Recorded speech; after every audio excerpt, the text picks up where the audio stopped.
بسم الله الرحمن الرحيم يا أيها الناس اتقوا ربكم الذي خلقكم من نفس واحدة وخلق منها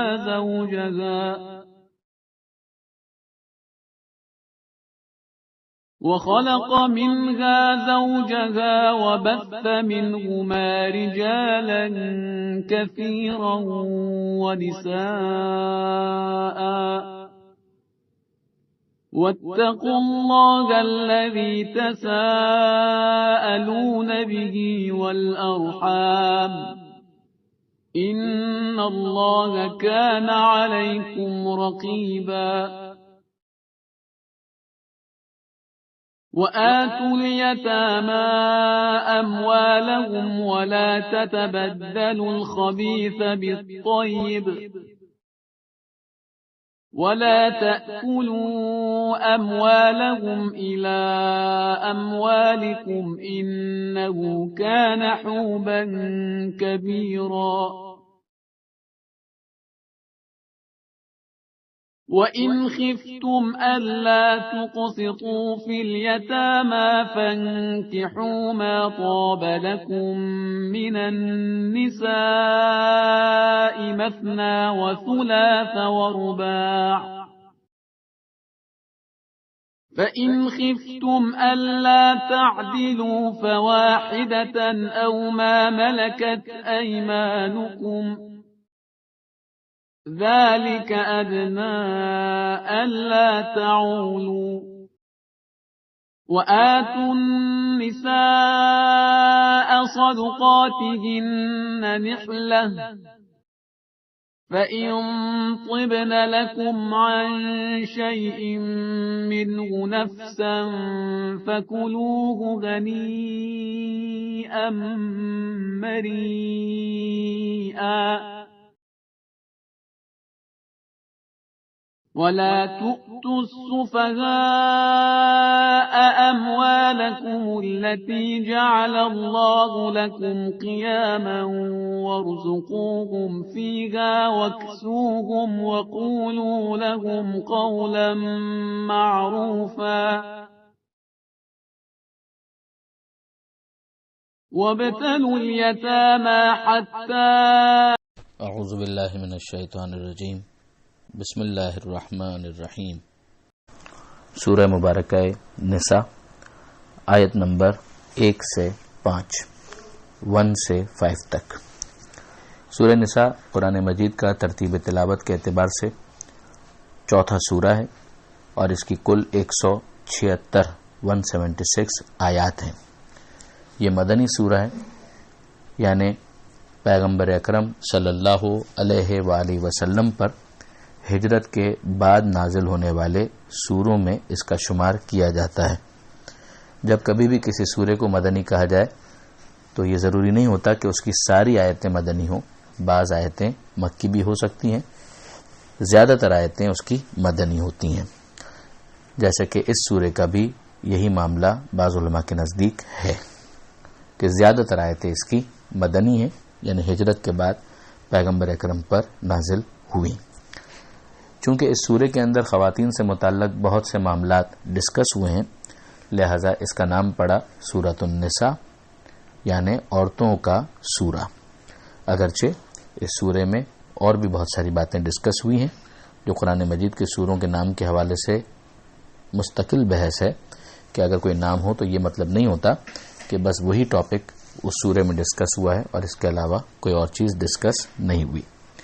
بسم اللہ الرحمن الرحیم کے فوراً بعد ہم دیکھتے ہیں کہ پروردگار عالم نے انسانوں کو مخاطب کیا ہے اور اپنے رب کی ناراضگی سے بچنے کا حکم دیا ہے، تقوی اختیار کرو، اور پھر یہ بھی سمجھایا کہ یہ تمہارا پالنے والا وہی ہے کہ جس نے تمہیں ایک نفس سے پیدا کیا۔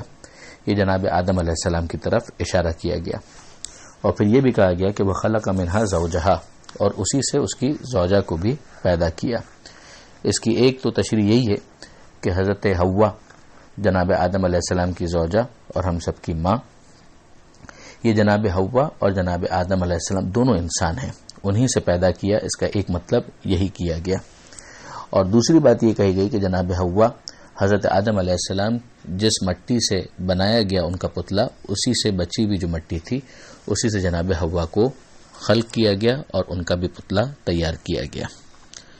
انسانیت کے اندر مرد اور عورت دونوں جنس کے اعتبار سے شریک ہیں، صنف کے اعتبار سے ایک مرد ہے اور دوسری خاتون ہے۔ یہ بات ہم سورہ آل عمران کے اندر بھی کچھ دنوں پہلے ہی ڈسکس کر چکے ہیں۔ یہاں بھی پروردگار عالم نے اس بات کی طرف متوجہ کیا۔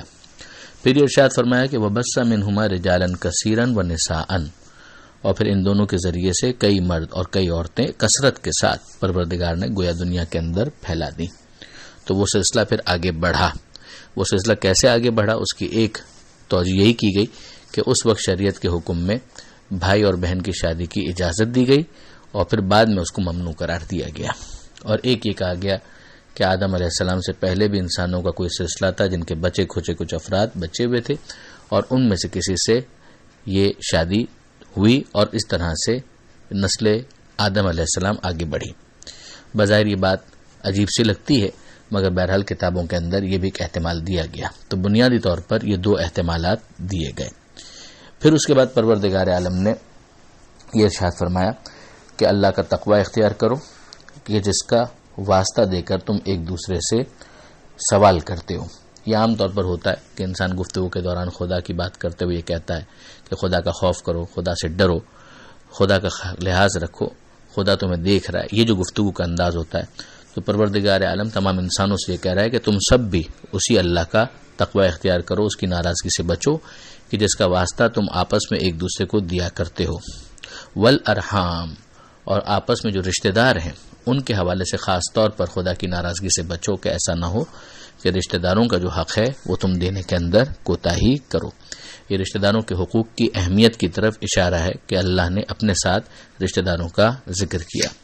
ان اللہ کان علیکم رقیبا، یقیناً اللہ تمہارے اوپر حاضر اور ناظر ہے۔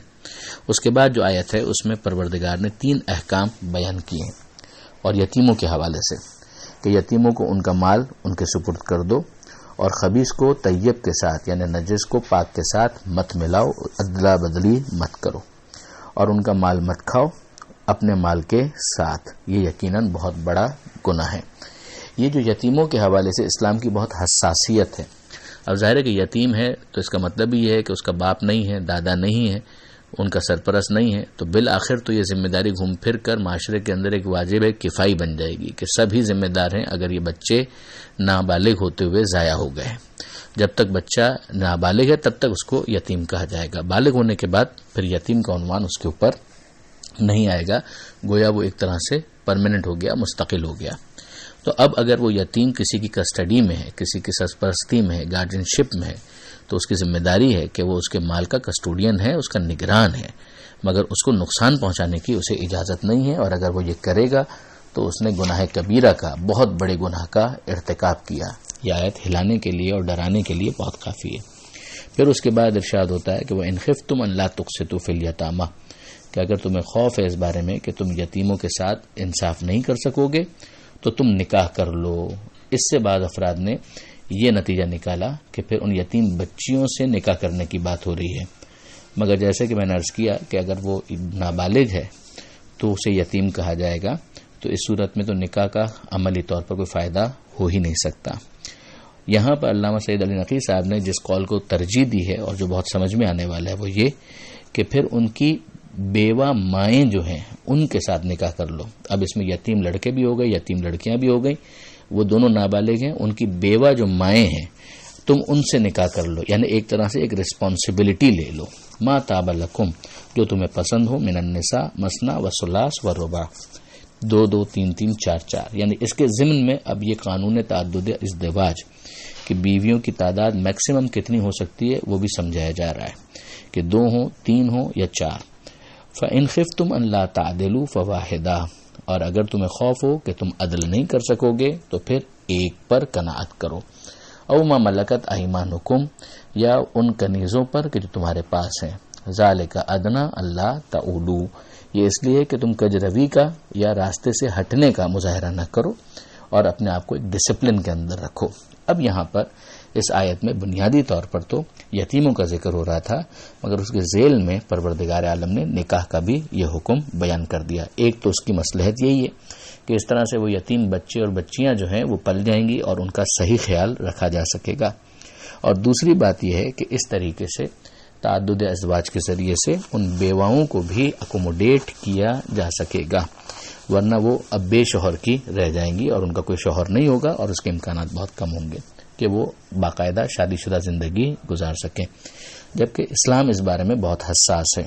یہاں پر ظاہر ہے کہ وہ اعتراضات جو کیے جاتے ہیں تعدد ازواج کے اوپر، یعنی ایک سے زیادہ بیویوں کے حوالے سے، ان کے اوپر تفصیلی تبصرہ ناممکن ہے. مگر مختصراً اگر دیکھا جائے تو عام طور پر خواتین کی تعداد معاشرے میں ویسے بھی زیادہ ہوتی ہے مردوں کے مقابلے میں. دوسری بات یہ کہ مردوں کو عام طور پر موت کا زیادہ سامنا کرنا پڑتا ہے. جنگوں کے نتیجے میں بھی اگر آپ دیکھیں تو مرد ہی زیادہ ہلاک ہوتے ہیں. پھر اس کے بعد انصافاً دیکھا جائے تو جنسی جو زندگی ہے، سیکس لائف جو ہے، وہ بھی مردوں کی زیادہ طولانی ہوتی ہے اور خواتین کی نسبتاً کم ہوتی ہے.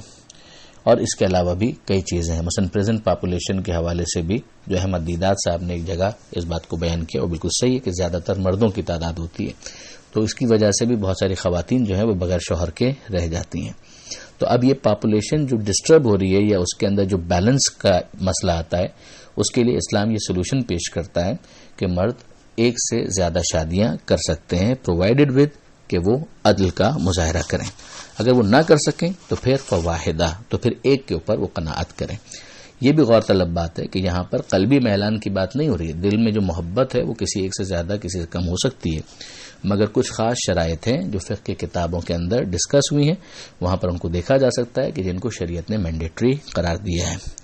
پھر پروردگار عالم نے اگلی آیت کے اندر مہر کی بات کی کہ عورتوں کو ان کا مہر فراخ دلی کے ساتھ، حوصلے کے ساتھ دو، خوشی خوشی دو، یعنی اس کے اندر کنجوسی یا بخل کا مظاہرہ مت کرو. مہر ایک مینڈیٹری گفٹ ہے کہ جو خاتون کی مستقبل کی زندگی کے لیے ایک بچت اور ایک گنجائش پیدا کرتی ہے. خدا نہ کرے مستقبل میں کوئی اس کے لیے مسئلہ ہو تو وہ اس رقم کو اپنی زندگی کے لیے بہتر بنانے کے لیے استعمال کر سکتی ہے. فَإِن تِبْنَ لَكُمْ عَنْ شَيْءٍ مِّنْهُ نَفْسًا فَكُلُوهُ هَنِيئًا مَرِيئًا، یعنی تمہاری طرف سے مہر کی ادائیگی کے اندر بخل نہیں ہونا چاہیے، لیکن اگر وہ خاتون خود اپنا مہر معاف کر دے اور دل سے معاف کرے، خوشی سے، ایسا نہیں کہ اسے فورسفلی معاف کروایا جائے جو بہت سے افراد کرتے ہیں، جو بالکل غلط ہے. لیکن اگر وہ خوشی سے خود ہی اس کو تمہیں معاف کر دے تو پھر تم اسے خوش استعمال کر سکتے ہو، نوش جان کر سکتے ہو، وہ پھر تمہارے لیے جائز ہوگا. آخری آیت جو اس صفحے کے اوپر ہے، آیت نمبر 5، اس میں پروردگار عالم نے سفہا کا ذکر کیا کہ جو کم عقل ہیں، بے وقوف افراد ہیں، ان کا مال ان کو نہ دیا جائے. یہ کہا گیا کہ تم اپنا مال اس کو مت دو. تو ایک مطلب تو اس کا یہی نکالا گیا کہ جو تمہارے پاس مال ہے اگر تم کسی کو دے رہے ہو، مثلا انویسٹمنٹ کے لیے یا کسی کام کے لیے، تو دیکھو کہ تم کس کو دے رہے ہو، ایسا نہ ہو کہ تمہارا مال ضائع ہو جائے. دوسرا یہ کہا گیا کہ یتیموں کا مال بھی جو تمہارے پاس ہے اس مال کو تم اپنی کسٹڈی میں رکھو، اس سے ان یتیموں کی خبر گیری کرو، ان کو کھانے کے لیے دو، ان کو لباس دو اور ان سے اچھی طریقے سے بات کرو، مگر ان کا مال ان کو اس وقت دو کہ جب وہ اس کو صحیح طریقے سے ہینڈل کر سکیں. ایسا نہ ہو کہ وہ مال ان کا ضائع ہو جائے. جو اگلی آیتیں آ رہی ہیں اس سے اس قول کو ترجیح حاصل ہوتی ہے. یہاں پر یہ صفحہ مکمل ہوتا ہے. پروردگار عالم سے دعا ہے قرآن مجید سمجھنے اور اس پر عمل کرنے کی توفیق عطا فرما اور وارث قرآن امام زمانہ کے ظہور میں تعجیل فرما. وآخر دعوانا ان الحمدللہ رب العالمین والسلام علیکم ورحمۃ اللہ وبرکاتہ.